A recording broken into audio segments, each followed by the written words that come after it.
Proper कुछ compounds हैं उनमें आपको बहुत ही फेमस एग्जांपल है, सभी इसको जानते हैं, जो कि जब रिंग का साइज बड़ा होता है, ring out of plane non planar हो सकती है। Hello everyone, hello dear students, guys advance level के सेशन में मैं आप सभी का स्वागत करता हूं। गाइस हम क्या करने वाले हैं, हम आईपीएससी जीओसी के अगेन बड़े इंटरेस्टिंग क्वेश्चंस आपके साथ मैं डिस्कस करने वाला हूं। ठीक है, तुम भी सॉल्व करने की कोशिश करना और हम उसको लाइक डिस्कस भी करेंगे, अच्छे से करेंगे। ठीक है, तो यार देखो, थोड़ा सा अभी अपन जो एक बहुत ही इंपॉर्टेंट कंसेप्ट है हम उसके बारे में बात कर लेते हैं।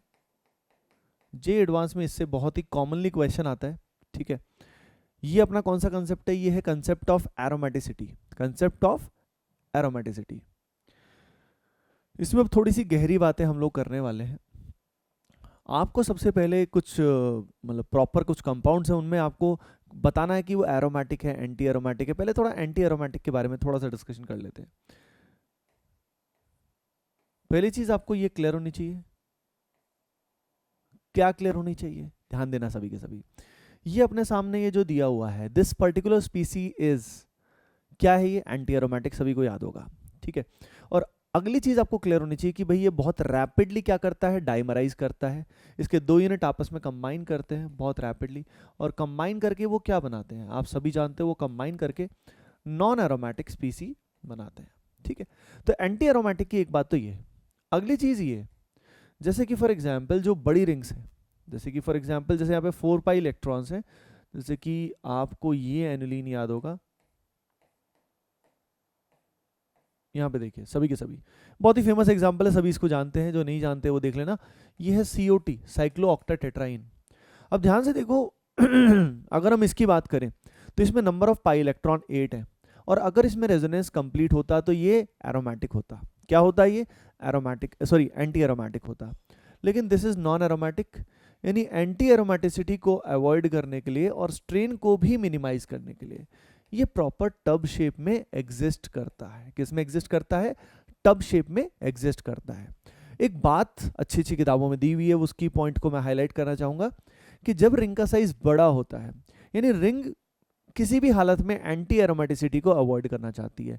एंटी एरोमेटिसिटी एक ऐसी सिचुएशन है जो सिचुएशन किसी को भी पसंद नहीं है। ठीक है, हाईली अनस्टेबल है वो। तो जब रिंग का साइज बड़ा होता है तो रिंग में हल्की फुल्की फ्लेक्सिबिलिटी आती है, यानी ring out of plane non planar हो सकती है। अगर वो नॉन प्लेनर हो गई तो एरोमेटिसिटी मतलब वो फिर रेजोनेंस कंप्लीट नहीं होगा, और रेजोनेंस कंप्लीट नहीं होगा तो एंटी एरोमेटिक नहीं होगा।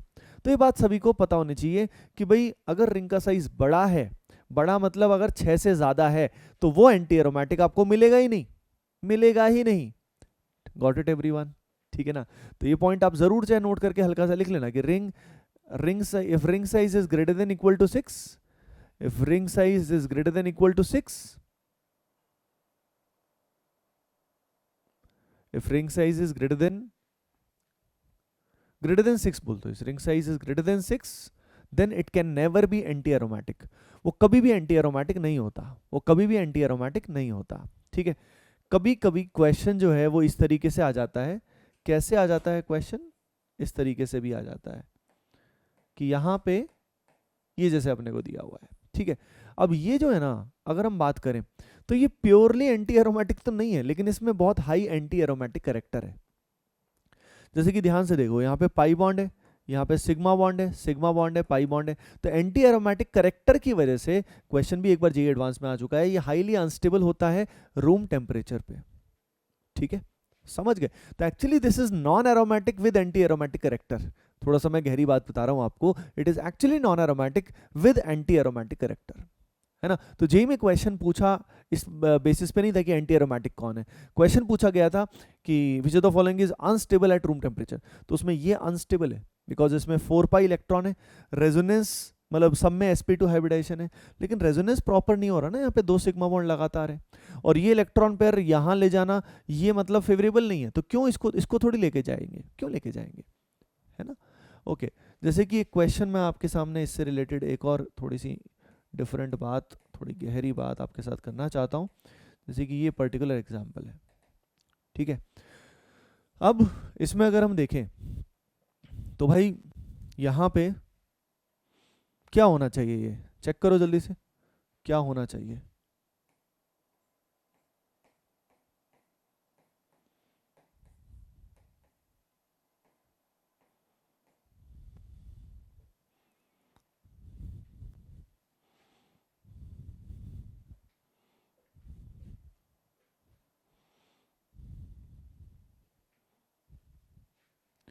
ये जो होगा this will be again non aromatic.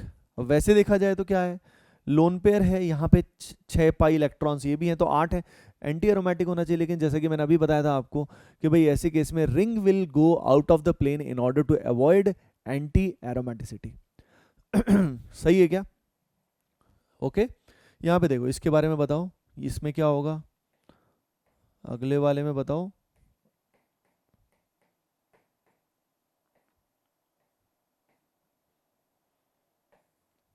जब यहाँ माइनस माइनस है या प्लस प्लस है तो what will happen in these cases, think about that.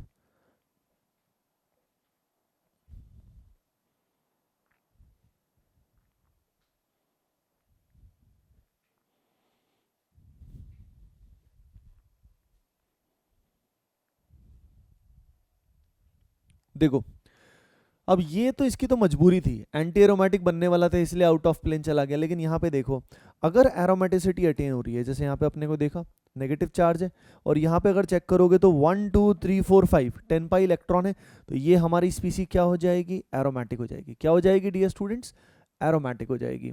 उसके बाद अगर मैं बात करूँ यहाँ पे अगर मैं देखूँ तो यहाँ पे हमारे पास पाई बॉन्ड है, प्लस वही same, it will again be aromatic. पूरे में रेजोनेंस कंप्लीट हो रहा है। तो समझ रहे हो, तो कई स्टूडेंट गलत सोचते हैं कि 8 मेंबर रिंग या मतलब बड़ी हो जाएगी तो वो हमेशा आउट ऑफ प्लेन जाएगी। ऐसा नहीं है भाई, ऐसा नहीं है, ठीक है। तो एक तो ये पर्टिकुलर एग्जाम्पल तो अपने को अच्छे से आना ही चाहिए, तो बहुत ज़्यादा रनआउट एग्जाम्पल होता है ना। ओके नेक्स्ट,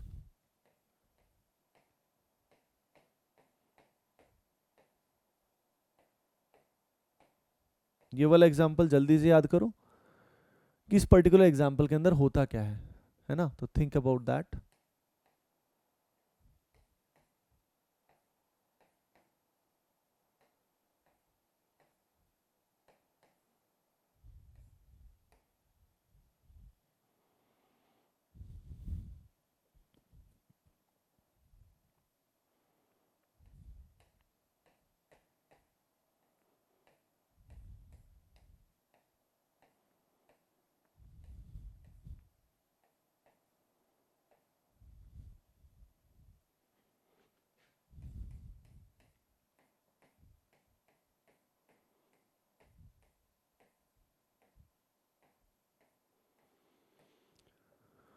याद रखना हम वही मेनली एग्जाम्पल्स ले रहे हैं जिसमें स्टूडेंट्स नॉर्मली फंसते हैं।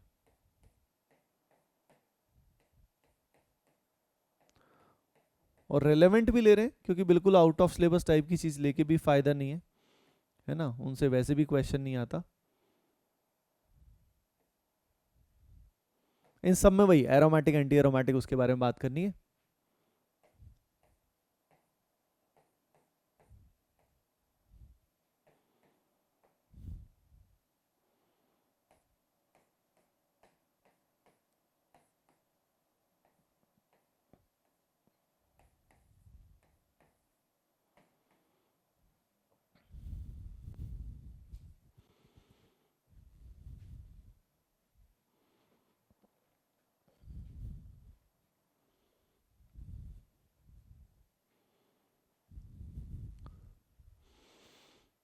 देखो यार यहाँ पे जैसे ये पर्टिकुलर केस है अगेन, इसमें it should have been aromatic होना चाहिए था, लेकिन हो नहीं पाया। बहुत बार अपनी चाहते पूरी नहीं हो पाती। क्यों नहीं हो पाया, क्योंकि यहाँ पे जो कार्बन पे हाइड्रोजन है, और यहाँ पे अगर मैं कार्बन पे हाइड्रोजन की बात करूँ तो यहाँ पे क्या होने वाला है, यहाँ पे रिपल्शंस होने वाले हैं, इनमें रिपल्शंस होते हैं। अब ये मतलब डेटा बेस्ड है और इससे क्वेश्चन आने के चांस कम है, लेकिन स्टिल नॉलेज के लिए मैं बता देता हूँ कि this is non aromatic non planar. मतलब नॉन प्लेनर वाले दो एग्जाम्पल अपने को ध्यान रखने, एक तो 8 वाला जो था वो तो ऑब्वियस था, लेकिन ये 10 वाला केस भी ध्यान रखिए एग्जैक्टली, जिसमें कंप्लीट पाई पाई कॉन्जुकेशन है, यानी पूरा एन्युलिन है। ठीक है, एन्युलिन का मतलब क्या होता है, जिसमें कंप्लीट पाई पाई कॉन्जुकेशन होता है, this is known as annulene. अब जैसे ये है, यहाँ कोई दिक्कत नहीं है, 4 जाने के बाद रेजोनेंस बढ़िया से हो जाता है, 1 2 3 4 5 एरोमेटिक हो जाएगा। This will be aromatic, this will be aromatic.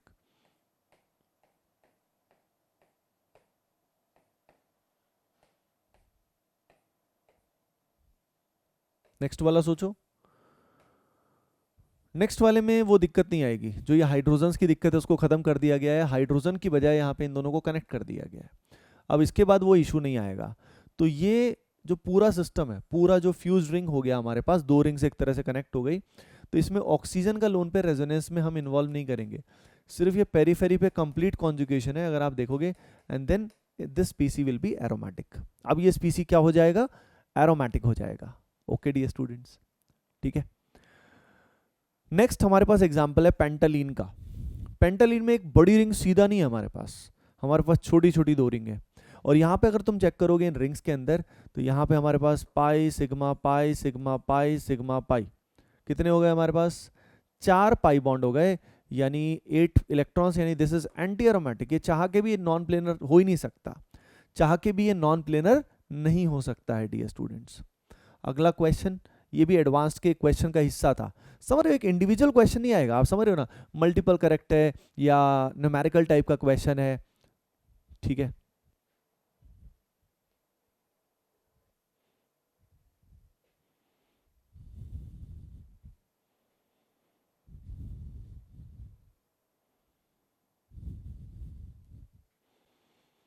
हाँ जी, ये वाला क्या रहेगा, तो देखो दिस विल बी एरोमेटिक। क्या होता है जब फ्यूज रिंग हमारे पास होती है, तो हमें वो सबसे बड़ा लूप लेना होता है, याद रखिए वो सबसे बड़ा लूप लेना होता है जिसके अंदर क्या होता है, रेजोनेंस कंप्लीट होता है। एज यू कैन सी कि इसके अंदर कंप्लीट रेजोनेंस हो रहा है, अगर तुम चेक करोगे इसमें पाई सिग्मा पाई कंप्लीट रेजोनेंस इसके अंदर हो रहा है, and this is actually aromatic. Got it everyone, understood, ठीक है। ओके, इसके बाद तो इसको नहीं कंसिडर करना है ना, इस पाई बॉन्ड को नहीं। ओके, नेक्स्ट वाले केस में बताओ, जल्दी से सोचो इसके बारे में क्या होने वाला है, what will happen in this case.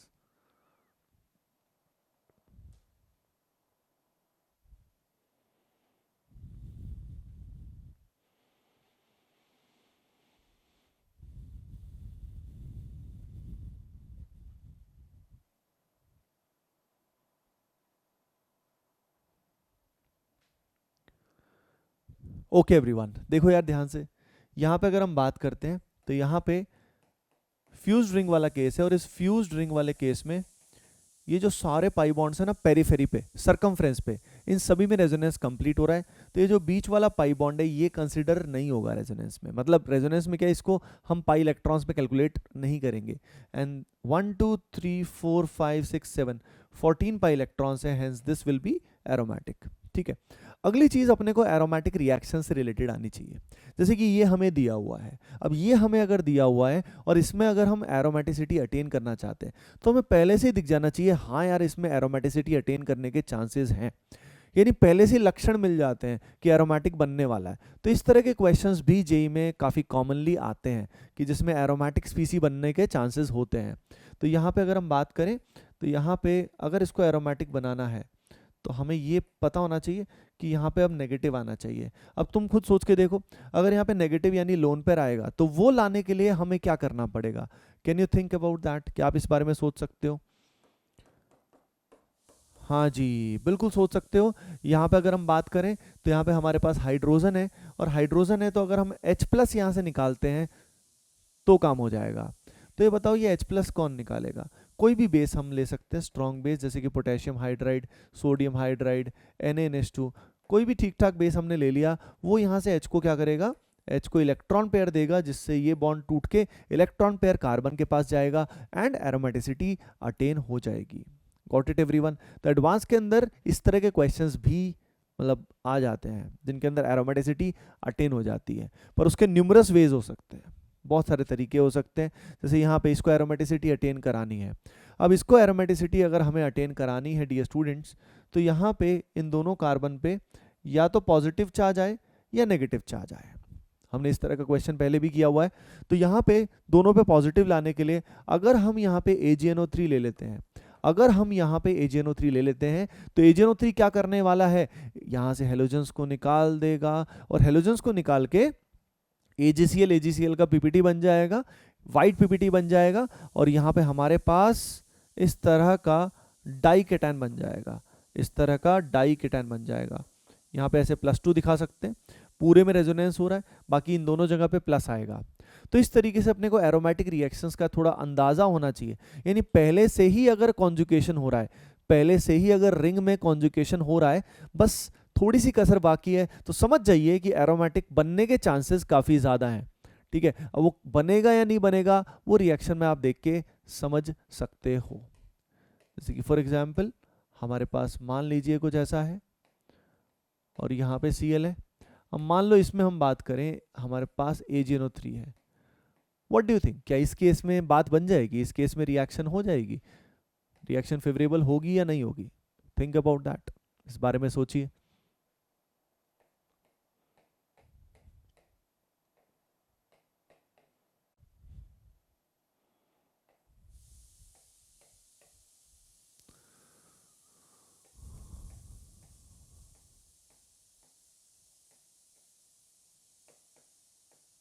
हाँ जी, ध्यान से देखना सभी के सभी। AgNO3 से रिएक्शन होगी? नहीं होगी भाई, क्यों करेगा? क्योंकि Cl नेगेटिव अगर निकल गया तो ये एंटी एरोमेटिक बनेगा, और Cl जो है हेलोजन तो नेगेटिव के फॉर्म में ही निकलेगा, पॉजिटिव के फॉर्म में तो निकलेगा नहीं, तो ये Cl ऐसे निकल जाएगा। इस तरीके से ये प्रोसेस होगा, मतलब नहीं निकल पाएगा। ठीक है, इन दोनों में पूछा गया है कि ए और बी में रेट ऑफ रिएक्शन ज़्यादा किसका है, AgNO3 के साथ रिलेटिव रिएक्टिविटी ज़्यादा किसकी है, तो इस बारे में थोड़ा सा दिमाग लगाओ।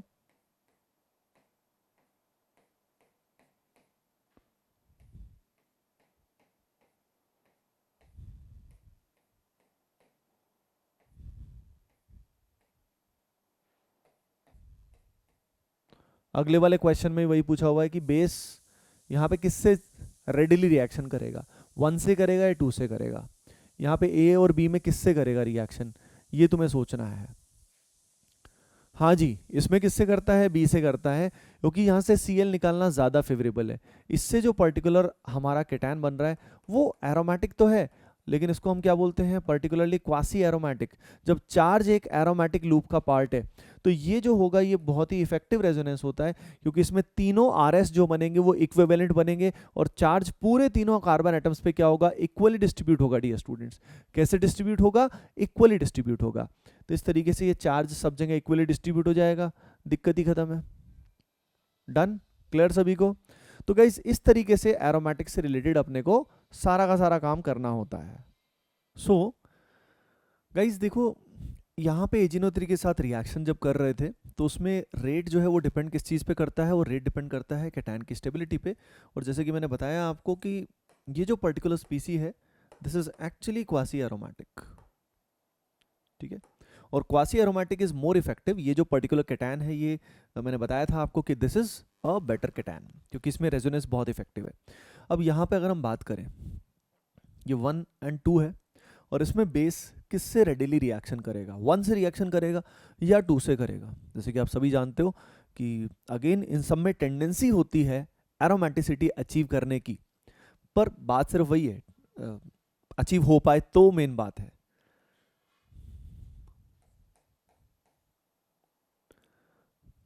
देखो यहाँ पे पता है क्या होगा, यहाँ पे हमारे पास 4 पाई इलेक्ट्रॉन है।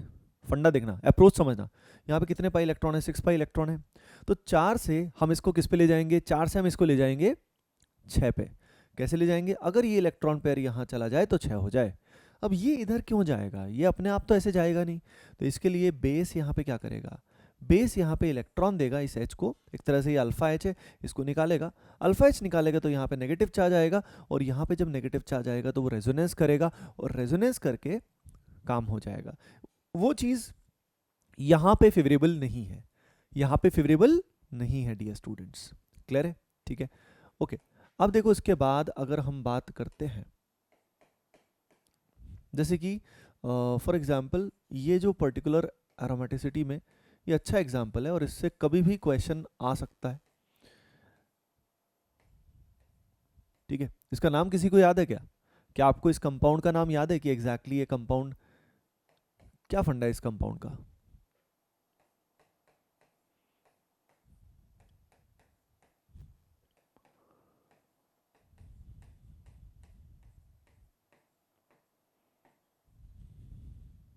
देखो इसका फंडा, इसका नाम है एजुलिन, इसका नाम है एजुलिन। सबसे पहले चेक करो कि ये एरोमेटिक है, नॉन एरोमेटिक है, एंटी एरोमेटिक है, क्या है ये सोचना है सबसे पहले तो।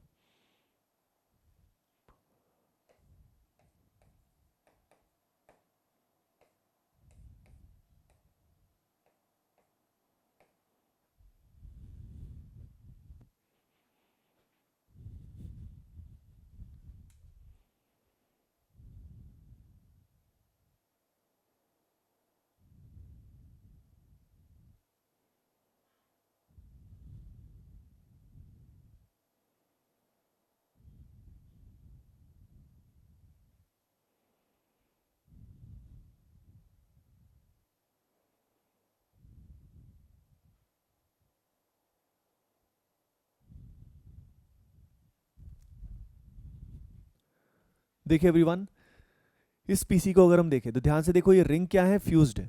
फ्यूज्ड रिंग के अंदर क्या होता है, फ्यूज्ड रिंग के अंदर आप समझ रहे हो, we have to consider that biggest ring. हमें वो सबसे बड़ी रिंग लेनी है जिसके अंदर एरोमेटिसिटी अचीव हो रही हो, जिसमें मतलब रेजोनेंस कंप्लीट हो रहा हो।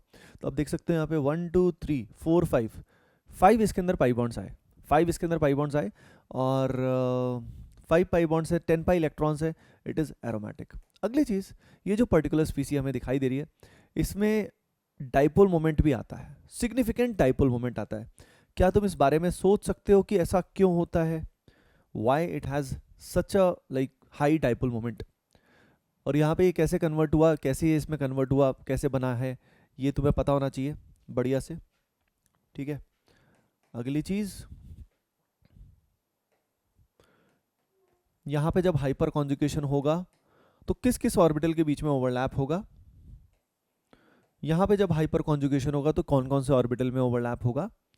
यस, देखिए ये एरोमेटिक है, और ये क्यों डाइपोल मोमेंट इसमें अच्छा खासा है, द रीज़न इज़, यहाँ पे रेजोनेंस करके देखो, जब तुम यहाँ रेजोनेंस करके देखोगे तो यू विल सी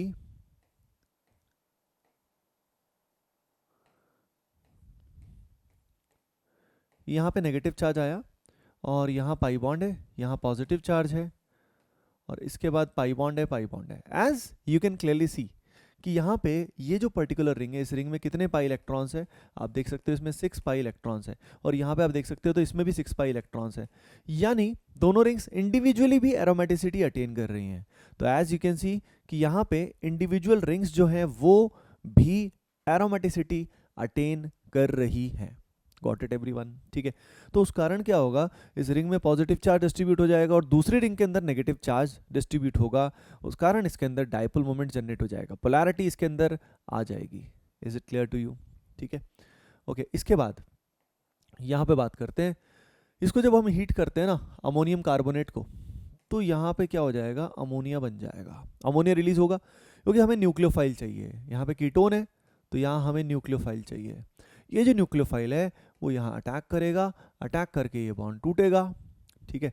अब ये टूटने के बाद now what will happen, OH है, उसके अलावा हमारे पास क्या है, NH2 है, और ये होने के बाद नाउ व्हाट विल हैपन, अब ये जो नाइट्रोजन है ये अपना इलेक्ट्रॉन पेयर यहाँ देगा, जिससे ये बॉन्ड टूट जाएगा। क्लियर है, intramolecular process will take place. अब ये जो इंट्रामोलिकुलर प्रोसेस है डियर स्टूडेंट्स, इससे यहाँ पे क्या बनेगा, यहाँ बनेगा कुछ ऐसा, रिंग बन गई, और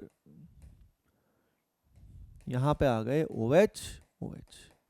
what happens at high temperature, high temperature पे यहाँ डिहाइड्रेशन हो जाएगा, यहाँ बॉन्ड बनेगा, और यहाँ से H और OH निकल के यहाँ पे बॉन्ड बनेगा, एंड इस प्रोसेस में एरोमेटिसिटी अटेन हो जाएगी, एरोमेटिसिटी अटेन हो जाएगी। यानी अमोनिया डेरिवेटिव्स के साथ, अमोनिया डेरिवेटिव्स के साथ जो ये रिएक्शन होती है, किसकी रिएक्शन होती है हमारी, हाँ एल्डिहाइड या कीटोन की रिएक्शन होती है। ये ऑलवेज बहुत ही हॉट टॉपिक है जी एडवांस के लिए, तो वो आपको अच्छे से पता होना चाहिए। इसमें देखो, यहाँ जब हाइपर कॉन्जुगेशन होता है ना, तो यहाँ पे होता है sigma P conjugation, sigma P. Sigma कौन सा होता है, सिग्मा होता है CH बॉन्ड का, और ये फिल्ड होता है, भरा हुआ ऑर्बिटल होता है सिग्मा वाला, और पी क्या होता है, खाली होता है। कौन सा पी खाली होता है, ये जो कार्बन एटम है इसका पी ऑर्बिटल जो है वो क्या है, वेकेंट है। क्लियर, डन है, ये बात है। अब यहाँ पे बात करते हैं, think about this.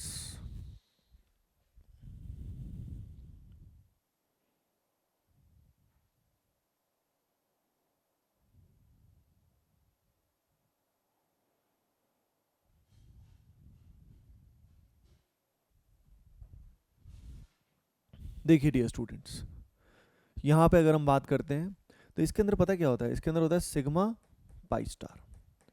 Pi star vacant होता है हमारा, कौन से बॉन्ड का, CC बॉन्ड का होता है। ये CC बॉन्ड का पाई स्टार वेकेंट होता है, और सिग्मा फिल्ड होता है। कौन सा फिल्ड होता है, CH बॉन्ड।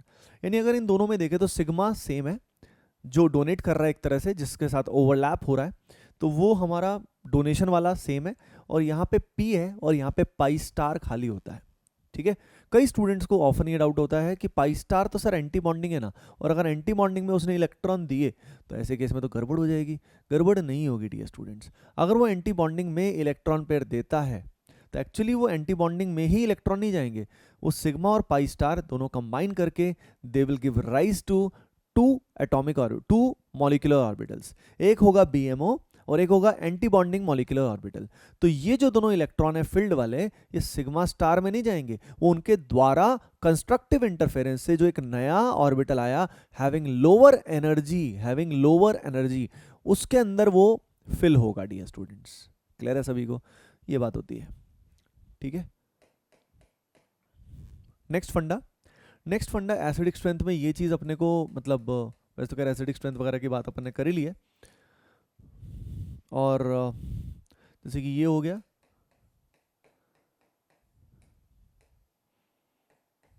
इन दोनों में एसिडिक स्ट्रेंथ कंपेयर करो, जल्दी से एसिडिक स्ट्रेंथ कंपेयर करो।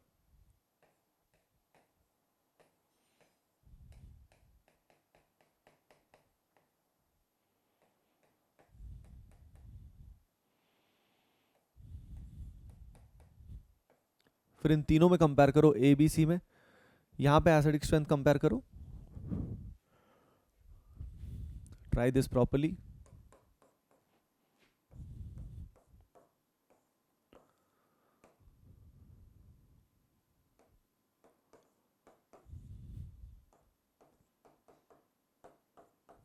इसका IPAC नेम लिखो, ये जो यहाँ पे दिया हुआ है इसका IPAC नेम लिखो।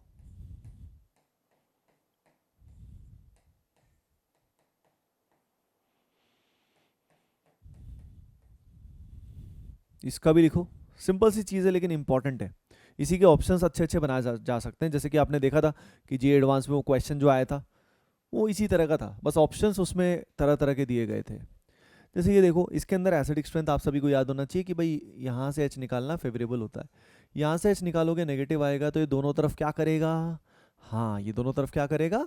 रेजोनेंस करेगा, इधर भी करेगा इधर भी करेगा, फुल एंजॉय, ठीक है। तो यहाँ पे लेकिन नेगेटिव आएगा तो ये दोनों तरफ रेजोनेंस करेगा, लेकिन इसके अलावा इसके साथ भी रेजोनेंस तो होगा ही, ठीक है। So this is better. Ester के साथ नेगेटिव चार्ज का रेजोनेंस होता है, लेकिन उतना इफेक्टिव नहीं जितना कि कीटोन या एल्डिहाइड के साथ होता है। तो इस बात का आपको ख्याल जरूर रखना है, ठीक है।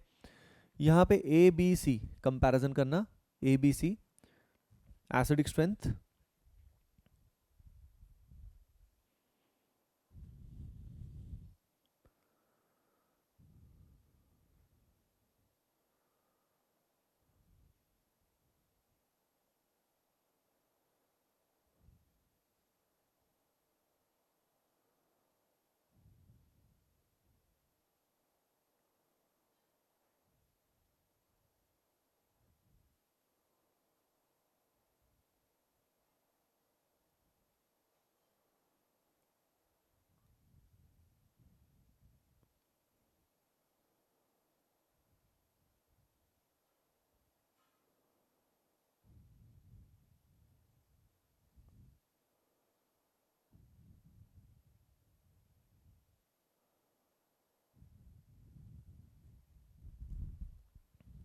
देखिए यहाँ पे इन तीनों में सबसे ज़्यादा एसिडिक हुआ है बी के बाद सी के बाद ए, ठीक है।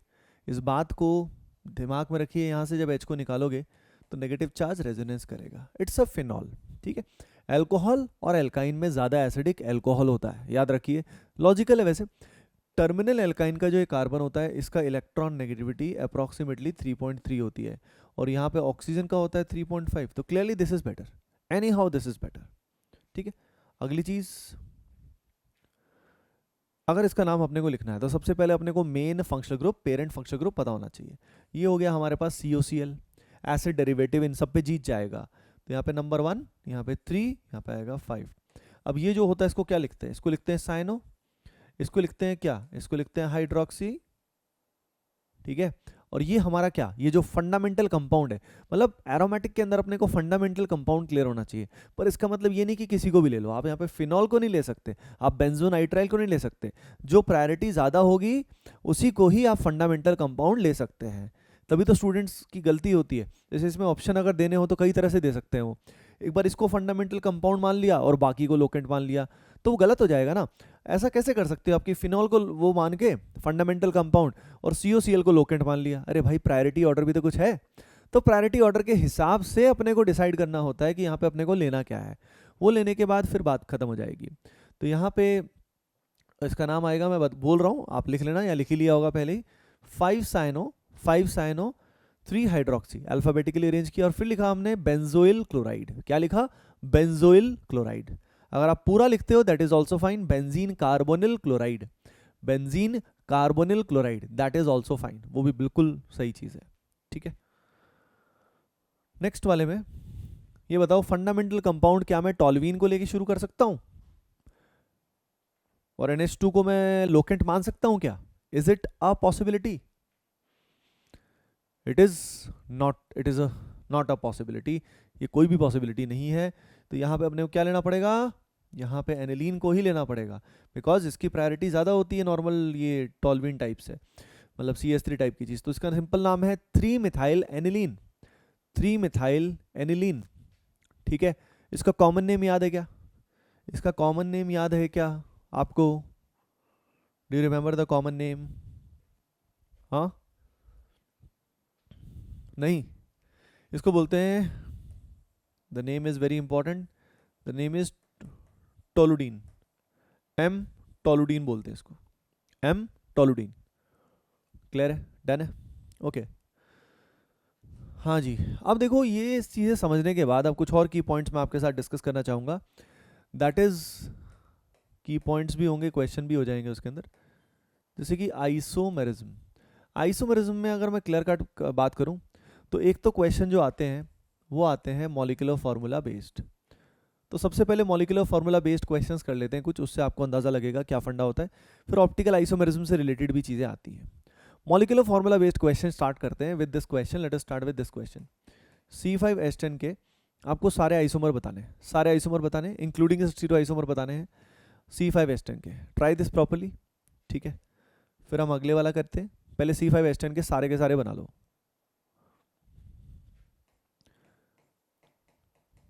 फिर C6H12 के साइक्लिक में सारे बनाने हैं, साइक्लिक में सारे सारे बनाने हैं।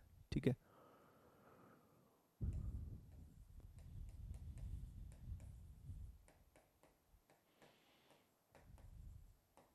इसमें ओनली एल्काइंस बनाने हैं, इसमें ओनली एल्काइंस बनाने हैं। Think about it properly.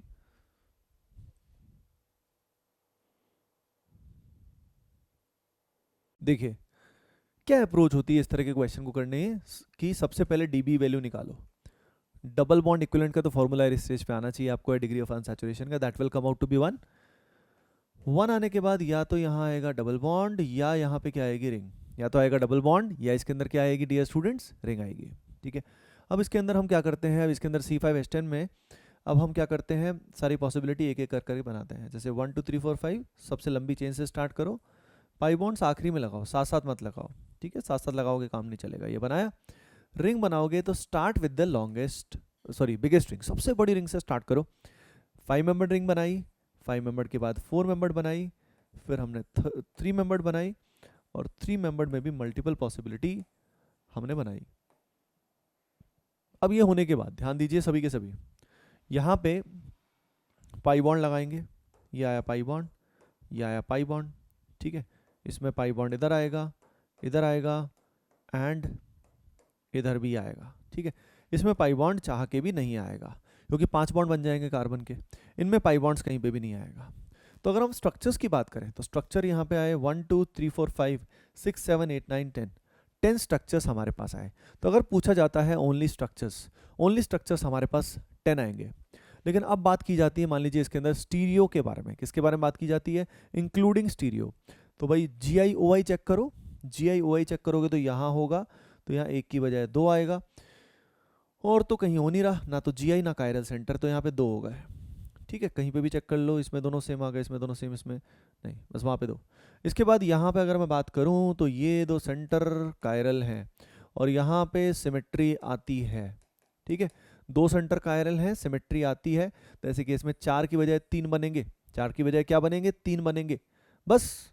तो हमें एक्स्ट्रा कितने मिले अगर आप चेक करोगे तो 1 एक्स्ट्रा यहाँ पे, 2 एक्स्ट्रा यहाँ पे, 3 एक्स्ट्रा हो जाएंगे, यानी 10 से एक्स्ट्रा 3 हो गए अपने पास। समझ रहे हो? तो इंक्लूडिंग स्टीरियो आइसोमर कितना आया आंसर, 13 आया, including stereo isomer. Clear? C6H12 का साइक्लिक बनाना है, साइक्लिक में सारे बनाने हैं। ठीक है, यही फंड लगा के करना है, करो, ट्राई करो। क्लास में देखो हमेशा यही सबसे इंपॉर्टेंट है, किसी भी सब्जेक्ट को कर रहे हो, जो करवाया जा रहा है ना उसको अटेम्प्ट ढंग से करना है। अटेम्प्ट अच्छे से करोगे तो बस फुल मज़ा आएगा, मतलब काम होगा बढ़िया।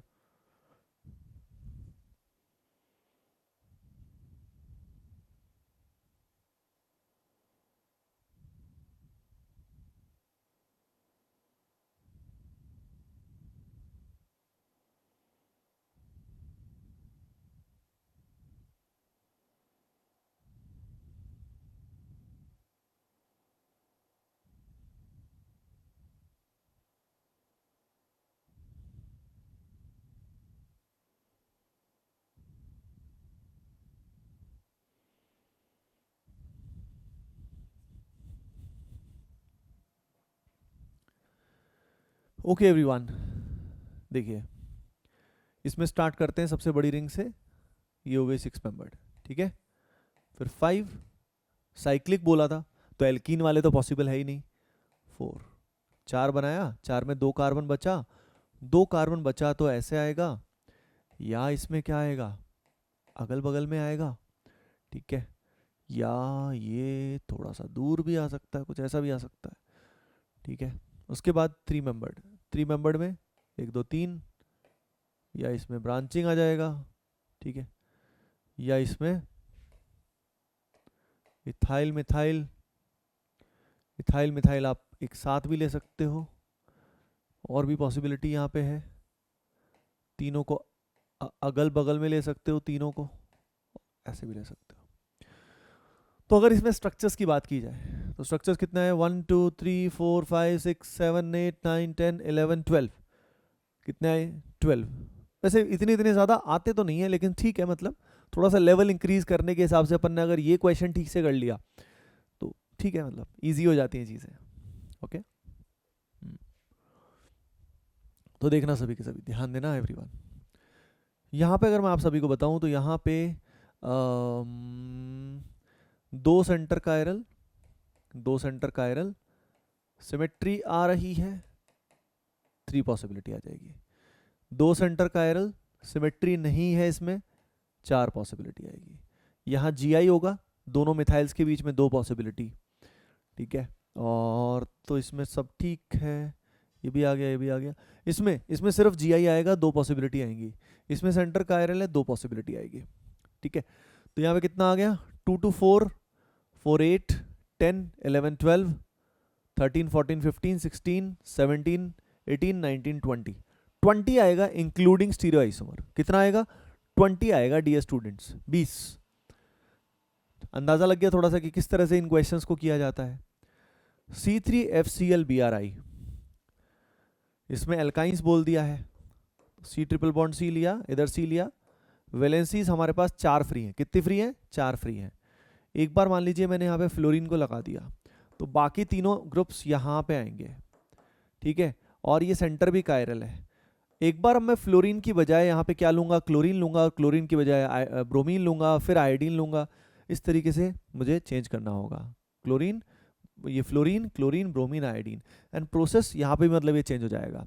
तो यहाँ पे पॉसिबिलिटी अगर मैं देखूँ तो पॉसिबिलिटी कितनी आ गई है, यस डियर स्टूडेंट्स, यहाँ पे 8 पॉसिबिलिटी आ जाएंगी। कितनी आ जाएंगी, 8 पॉसिबिलिटी आएंगी। बात समझ में आई क्या, किस तरीके से अपने को हैंडल करना होता है। तो इनके क्वेश्चंस कितने भी कर सकते हैं, लेकिन आप सभी समझो, अप्रोच होती है, तरीका होता है कि पहले क्या आ सकता है, फिर क्या आ सकता है। कितने भी क्वेश्चन कर सकते हैं, कंटेनिंग फंक्शन ग्रुप वाले कर सकते हैं, बेंजीन डेरिवेटिव वाले कर सकते हैं, न्यूमरस होते हैं, ठीक है। जैसे मान लीजिए हमारे पास ये है C5H10O, और इसमें बोल दिया कि भाई ये जो है ना C5H10O जो है, ये अपने को ये पॉजिटिव टेस्ट देता है। कौन सा टेस्ट पॉजिटिव देता है, मतलब इसको नॉर्मल ऑर्गेनिक केमिस्ट्री से लिंक करके बहुत बार क्वेश्चन आता है, यानी प्योर आइसोमेरिज्म का क्वेश्चन बहुत बार ना आके उसमें ऑर्गेनिक केमिस्ट्री का यूज आता है। जैसे इसमें ब्रॉडली वो पूछना चाहेगा कि बताओ भाई इसके अंदर कितने कार्बोनिल कंपाउंड्स हैं, कितने कार्बोनिल कंपाउंड्स हैं, ठीक है, यानी एल्डिहाइड कीटोन्स पूछ रहा है, बताओ कितने होंगे, चेक करो जल्दी से, how many aldehyde ketones are there. Stereo isomers, 2 value बतानी है तुम्हें, एक तो स्ट्रक्चर्स ओनली, और एक तुम्हें स्टीरियो आइसोमर को इंक्लूड करके बताना है, दोनों वैल्यूज आपको बतानी है।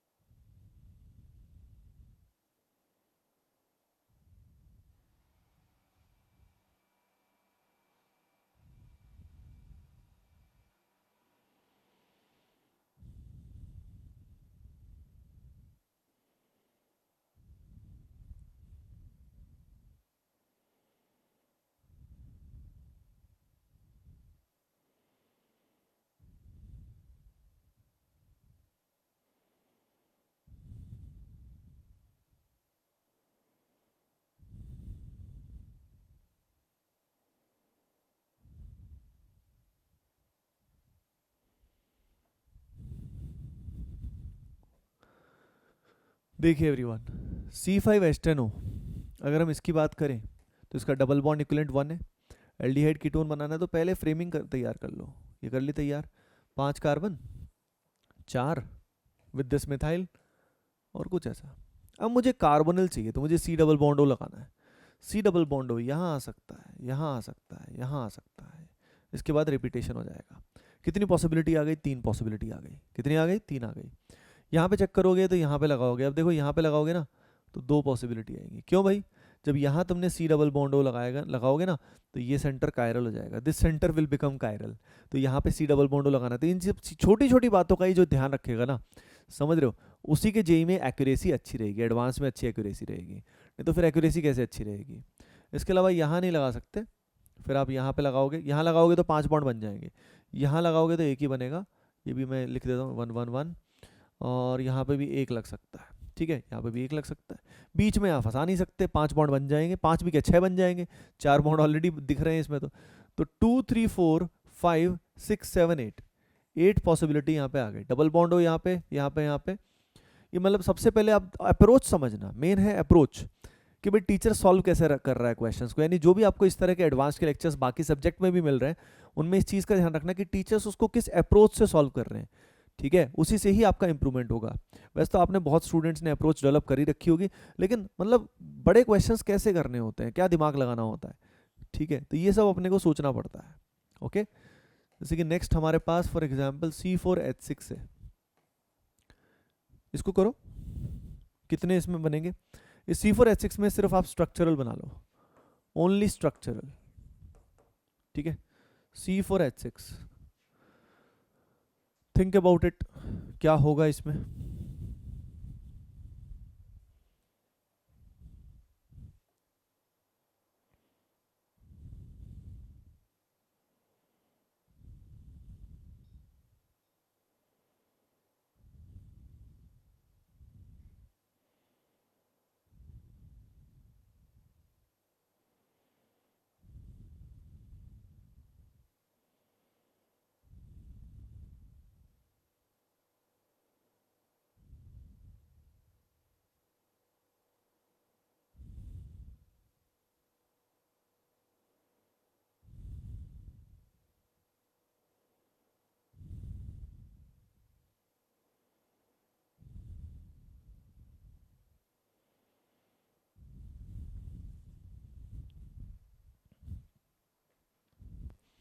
हाँ जी एवरीवन,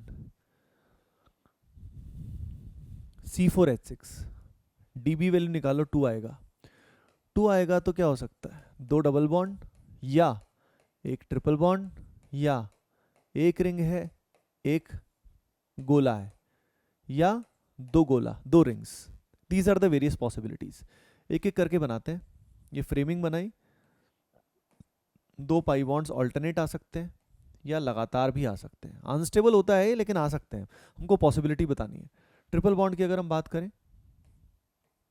ये आ सकता है, ये आ सकता है, ठीक है।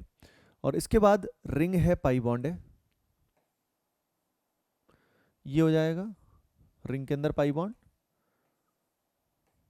रिंग छोटा किया और उसमें पाई बॉन्ड अलग अलग जगह पे लगाया, है ना। तो इसमें देखो ये पॉसिबिलिटी आई। अब इसमें स्ट्रक्चर्स कितने बन गए? अगर तुम चेक करोगे तो 8 बन गए। 8 स्ट्रक्चर्स आर फॉर्म्ड नाउ। अब ये बताओ इसके बाद क्या होगा? हाँ, इसके बाद 1 2 3 4 हो गया, ये सब हो गया, 2 रिंग्स। यस एवरीवन, ठीक है। तो इस तरीके से काम होगा। और ये नॉर्मली सोचना, आप कई सोच रहे होंगे सर पहली बार में कैसे सोचेंगे यार, तभी तो क्वेश्चंस का डिफरेंट तरह का लेवल, अगर हम पहले से अलग अलग ट्रिकी क्वेश्चंस, दिमाग वाले क्वेश्चंस पहले से ही कर रखे होंगे ना, तो दिक्कत अपने को आएगी नहीं किसी भी तरीके से, ठीक है। तो मॉलिक्यूलर फार्मूला बेस्ड क्वेश्चंस जो होते हैं ना जे एडवांस में, ये मतलब क्लियरली काफ़ी इंपॉर्टेंट चीज़ होती है इसके अंदर, ठीक है। जहाँ तक रिएक्शंस की बात है, रिएक्शंस से क्या होता है, मल्टीपल कंसेप्ट वाले क्वेश्चन आते हैं एडवांस में, ठीक है, तो वो भी अपन करेंगे, है ना। लेकिन द पॉइंट इज़ कि अगर हम बात करें जीओसी, आइसोमेरिज्म, उन सब से इस तरह के क्वेश्चन काफ़ी आते हैं, ठीक है। बाकी वो कैलकुलेशन पे, ऑप्टिकल आइसोमेरिज्म पे, जैसे फॉर एग्जांपल इस तरह का क्वेश्चन मतलब आ सकता है। जैसे मान लो ऐसे बोल दिया, क्या बोल दिया, कुछ ऐसा, ठीक है। ये जो इधर वाली कॉन्फ़िगरेशंस है ना वो फिक्स है, ठीक है। Considering these to be fixed,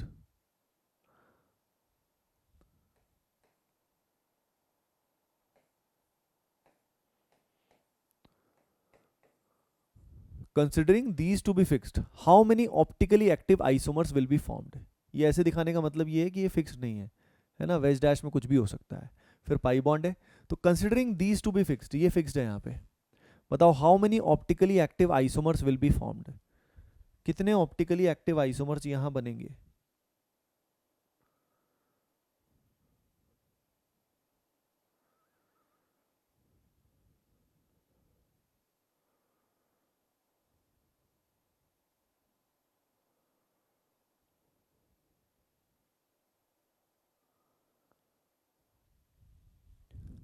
think properly, think deeply.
अगले क्वेश्चन में भी टोटल स्टीरियो आइसोमर बताने हैं, अगले क्वेश्चन में टोटल स्टीरियो आइसोमर बताने हैं, ठीक है। ये हो जाए तो ये वाला ट्राई करना।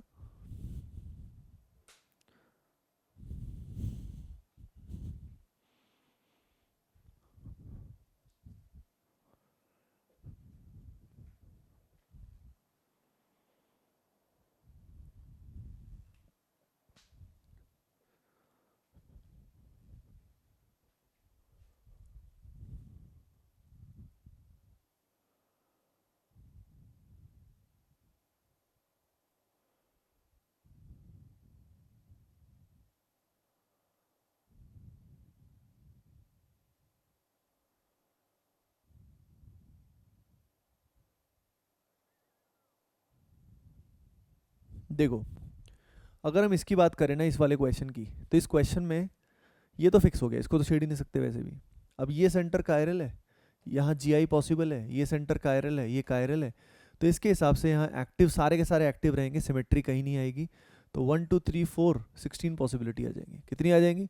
16। इधर वाले हमारे क्या हो गए? लॉक्ड हो गए। तो जे एडवांस में बहुत बार प्रेजेंटेशन क्वेश्चन का ऐसा आता है कि उसमें आपके बेसिक्स बहुत अच्छे होने चाहिए। अगर बेसिक फंडामेंटल्स आपके बढ़िया है तो कोई दिक्कत ही नहीं है, ठीक है। तो घबराना मत क्वेश्चंस को देख के कि बड़ा सा क्वेश्चन आ गया, टेढ़ा मेढ़ा आ गया, फंडामेंटल क्लैरिटी होनी चाहिए, ठीक है। उसके अलावा एक चीज़ और आप क्लियरली पढ़ लेना कि भाई जैसे इनहेंशोमर होता है तो वो होता क्या है, डायस्टेरियोमर होता क्या है।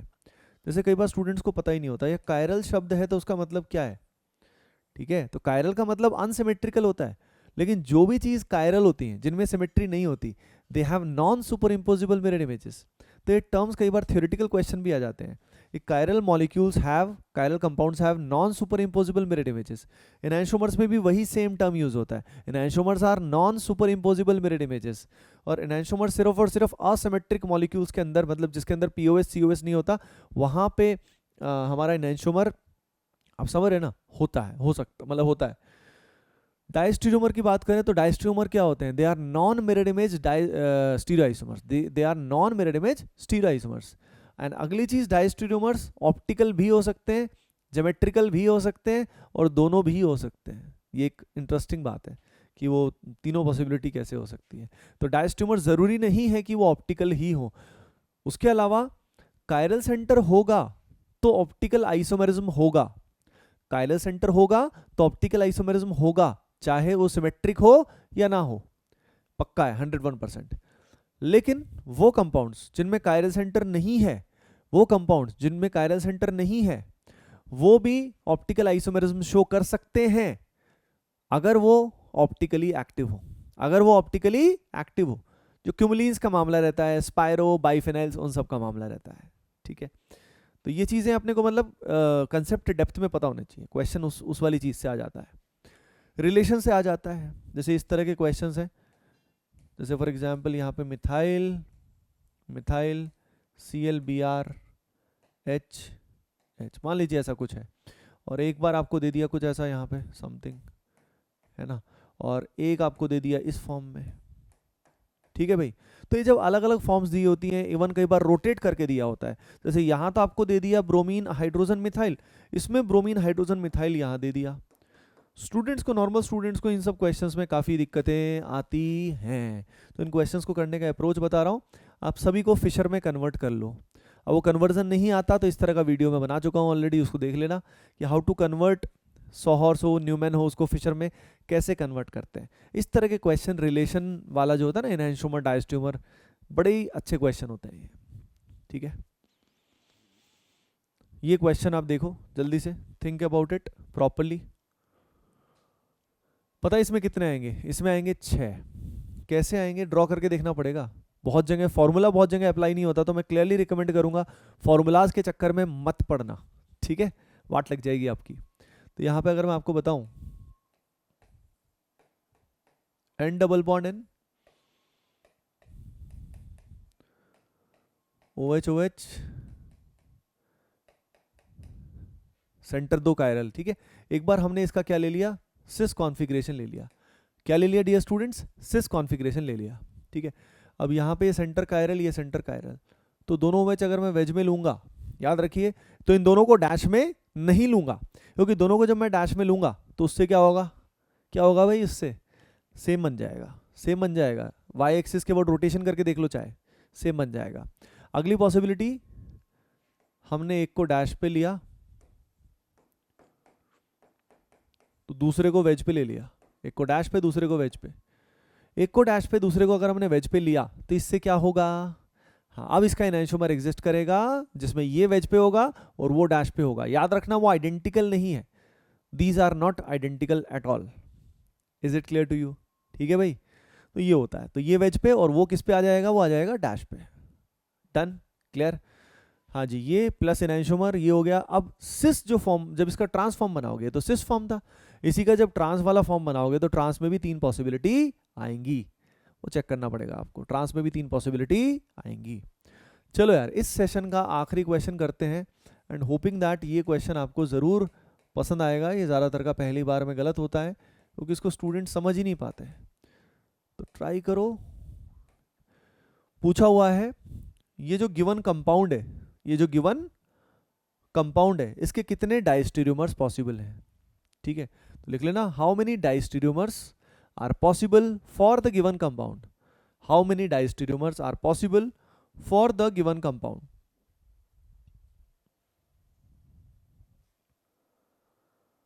How many diastereomers are possible for the given compound.